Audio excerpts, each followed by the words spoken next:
मैं हेमंत बघेल आप सभी का बहुत बहुत स्वागत करता हूं मेरे इस यूट्यूब चैनल में। छत्तीसगढ़ सामान्य अध्ययन से संबंधित 10 प्रश्नों पर हम लोग डिस्कस करते हैं डेली। और ये जो वीडियो है रोज सुबह 7 बजे अपलोड हो जाता है, तो आप लोग रोज इस सीरीज को देखा करिएगा। इससे आपकी CGPSC और CG व्यापम के प्रिपरेशन में काफ़ी हेल्प हो सकती है। तो हम लोग जो है वीडियो को स्टार्ट करते हैं। पहला क्वेश्चन देखते हैं आज का। पहला क्वेश्चन दिया हुआ है, सरभपुरीय अमरार्य कुल के शासक किस धर्म का पालन करते थे? सरभपुरीय अमरार्य कुल, तो बताना है आप लोगों को। नीचे कमेंट बॉक्स में बताइए कि सरभपुरीय अमरार्य कुल के शासक के किस धर्म का पालन करते थे, मतलब कि ये किस भगवान की पूजा किया करते थे। तो वैष्णव मतलब कि विष्णु जी के उपासक थे, कि शैव मतलब शिव जी के उपासक थे, कि बौद्ध धर्म को मानते थे, कि जैन धर्म को।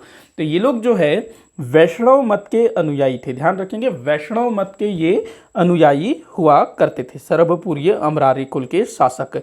अगला क्वेश्चन है, किस खनिज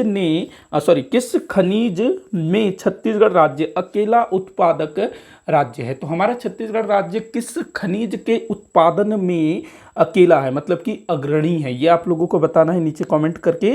तो देखिएगा, कोयला, भाई कोयला में तो झारखंड भी है, उसके बाद क्या कहते हैं, बंगाल में भी मिलता है, पश्चिम बंगाल में भी कोयला काफ़ी स्थानों में मिलता है कोयला।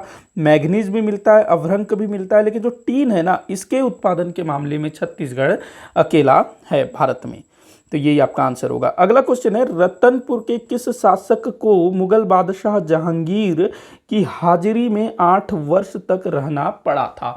तो आप बताइए जल्दी से इसका आंसर, कि छत्तीसगढ़ में जो कलचुरी वंश के शासक थे, रतनपुर के कलचुरी वंश के शासक, जो कि जहांगीर के दरबार में 8 वर्ष तक रहे थे, एक तरह से नजरबंद टाइप का। तो कौन थे भाई वो? तो वो थे आपके राजा कल्याण साय। कौन थे? राजा कल्याण साय। इनको जो है लगभग 8 वर्ष तक, कहते हैं कि जहांगीर के समय में मुगलों ने जो है यहाँ पर आक्रमण कर दिया था रतनपुर में, और इन्होंने जो है मुगलों को टैक्स देने से मना किया था, या फिर टैक्स जो है बकाया था। तो इसीलिए जो है इनको कल्याण साय को अपने साथ लेके चल देते हैं कि हमारे यहाँ रहोगे, हमारे यहाँ तुमको पद दिया जाएगा। इस टाइप से मुगलों के यहाँ होता था ना, पद दिया जाता था। तो ये लगभग 8 वर्ष तक वहाँ जहांगीर की हाजिरी में रहे थे। अगला क्वेश्चन हम लोग देखते हैं, निम्नलिखित में से कौन कलचुरी शासन व्यवस्था का अधिकारी था? तो आपको बताना है कि कौन कलचुरी शासन व्यवस्था का अधिकारी था। तो जल्दी से कमेंट करके बताइएगा कि कलचुरी शासन व्यवस्था में कौन कौन से अधिकारी हुआ करते थे। तो दीवान होता था भाई, दाऊ भी होता था, गोटिया भी होता था, मतलब ये सभी जो है होते थे, दीवान, दाऊ, गोटिया। दीवान, दाऊ, गोटिया। अगला क्वेश्चन है, रतनपुर में राम मंदिर निर्मित करने वाले मराठा शासक का नाम क्या था? अगर आपको ना छत्तीसगढ़ में मराठों द्वारा कुछ भी अच्छा काम करने का, जैसे निर्माण हो या फिर कोई भी अच्छा काम, तो एक ही शासक का नाम आएगा। बाकियों ने कुछ नहीं किया, केवल और केवल एक ही शासक जिन्होंने कुछ अच्छे काम किए थे वो थे बिम्बाजी भोसले, जो कि छत्तीसगढ़ के पहले मराठा शासक थे। तो बिम्बा जी ने ही ना छत्तीसगढ़ में जो रतनपुर है वहाँ पर राम मंदिर का निर्माण करवाया था। बाकी जो महिपत राव है, केशव गोविंद है, भाई ये लोग तो सूबेदार थे। बाकी ब्योंको जी भोसले, उसी के समय में सूबेदारी प्रथा चली थी। तो बिम्बा जी के समय में ही जो है राम मंदिर बना था रतनपुर का। अगला क्वेश्चन देखते हैं, छत्तीसगढ़ में मराठा शासन व्यवस्था में कलचुरी काल का कौन सा पद नियमित बना रहा था? तो ये काफ़ी इंपॉर्टेंट क्वेश्चन है, इसका आंसर जल्दी से आप लोग बताइए कमेंट बॉक्स में।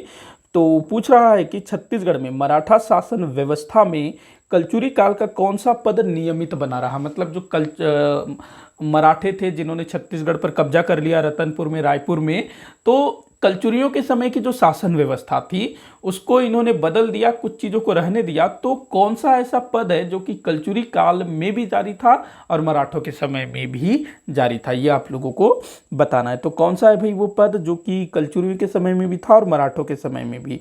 पटेल की अगर मैं बात करूँ तो ये तो मराठों के समय में शुरू किया गया। बाकी कमाविजदार, बड़कर, ये सब मराठों के द्वारा बनाए गए पद थे। बाकी जो गोटिया है ना, ये जो है आपका कलचुरियों के समय में भी था। अभी पीछे मैंने बताया ना कि कलचुरी कालीन शासन व्यवस्था में कौन कौन से पद थे, तो गोटिया भी जो है कलचुरी कालीन एक पद था जो कि मराठों के समय में भी जारी रखा गया मराठों के द्वारा। अगला क्वेश्चन देखते हैं, छत्तीसगढ़ में नियुक्त प्रथम ब्रिटिश अधीक्षक कौन थे? तो छत्तीसगढ़ में ना 1818 से लेकर के 1830 तक अंग्रेजों ने अधीक्षकों की नियुक्ति की। तो प्रथम ब्रिटिश अधीक्षक कौन था, यह आप लोगों को बताना है, काफ़ी बार पूछा गया है। तो कौन था भैया? Captain Edmund. कौन था? Captain Edmund. ये जो है छत्तीसगढ़ में नियुक्त होने वाला पहला ब्रिटिश अधीक्षक था। आगे बढ़ते हैं अगले क्वेश्चन की तरफ। क्रांतिकारी हनुमान सिंह ने किस ब्रिटिश अधिकारी की हत्या की थी? तो देखो, जैसे कि हनुमान जो मंगल पांडे हैं, उन्होंने जो है विद्रोह किया था, ठीक वैसे ही हमारे छत्तीसगढ़ में भी रायपुर के एक अंग्रेज बटालियन के एक सिपाही थे, भारतीय सिपाही, उन्होंने जो है विद्रोह कर दिया था, अपने अंग्रेज अधिकारी की हत्या कर दी थी। कौन थे वो? तो क्रांतिकारी हनुमान सिंह। तो इन्होंने किसकी हत्या की थी, ये आप लोगों को बताना है। इलियट, जो कि हमारे छत्तीसगढ़ में नियुक्त होने वाला पहला डिप्टी कमिश्नर था, इलियट। उसके बाद स्मिथ, ये एक सैन्य अधिकारी था, स्मिथ। और स्मिथ ना वो भी था डाक विभाग का प्रधान। उसके बाद देखिएगा सिडवेल स्कॉट। तो ये कौन था भाई? सिडवेल। सिडवेल सिडवेल की हत्या की थी किसने? हनुमान सिंह ने। काफी बार पूछा गया है किस ब्रिटिश अधिकारी की हत्या की, तो सिडवेल की हत्या की। अगला क्वेश्चन है, छत्तीसगढ़ की ऐतिहासिक बीएनसी मिल मजदूर हड़ताल के लोकप्रिय नेता कौन थे? तो जल्दी से इसका आंसर करिए, काफी बार पूछा गया है। तो बीएनसी मिल, बीएनसी मिल, इसका पूरा नाम था बंगाल नागपुर कॉटन मिल, जो कि राजनांदगांव रियासत में हुआ करता था। और यहाँ के मजदूरों को हड़ताल के लिए किसने प्रेरित किया था? तो ठाकुर प्यारेलाल सिंह जी ने। ठाकुर प्यारेलाल सिंह, इन्होंने जो है यहाँ के मजदूरों को हड़ताल के लिए उकसाया था। मतलब इनको बोला कि भाई तुम अपने अधिकारों के लिए लड़ो, क्योंकि उनके ऊपर काफ़ी अत्याचार हुआ करते थे। आगे बढ़ते हैं अगले क्वेश्चन की तरफ। किस जनजाति में धुमकुरिया युवा आवास गृह के रूप में लोकप्रिय है? देखो, घोटुल के संदर्भ में तो सब जानते हैं कि वो मुरिया जनजाति में प्रचलित है, लेकिन ना बाकी जनजातियों में भी युवा गृह का प्रचलन देखने को मिलता है। तो पूछ रहा है कि धुमकुरिया नामक युवा आवास गृह किस जनजाति में लोकप्रिय है? तो ये आप लोगों को बताना है। तो भाई ये कहाँ पर है? उरांव जनजाति में इसका प्रचलन देखने को मिलता है। तो ये इस वीडियो का आखिरी क्वेश्चन था। इसी के साथ आज का ये वीडियो यहीं पर समाप्त होता है। आपको जो भी डाउट हो और आपसे कितने क्वेश्चन हुए नीचे ज़रूर बताइएगा कॉमेंट बॉक्स में।